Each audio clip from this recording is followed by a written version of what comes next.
So hari ni kita nak ambil kereta Wajah lagi, pergi buat Puspakom. Kita ambil Wajah kat Jalan Skudai ya. So kita ambil kat sini bengkel.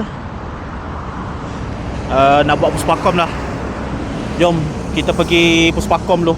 Kita dah sampai ke Puspakom. Okay, Puspakom belah sana. Kita parking dulu sebab booking pukul 6.30. Pukul 5 suku baru kita gerak sana. Okay. Satu je saya nak minta dengan korang. Dua lah. Boleh tak follow saya punya FB page ni dengan YouTube saya? Boleh tak? Kalau video ni naik, mana tahu kau nak support saya kan, nak bantu saya untuk naikkan FB page. Saya baru buat FB page business punya. YouTube pun boleh follow juga Okay, terima kasih korang. Kalau surat putih sudah keluar, faham-faham je lah dah dapat dah grant, alhamdulillah. So mana yang nak support saya boleh Roger, nombor ada dekat bio. Okay, bye, selamat malam.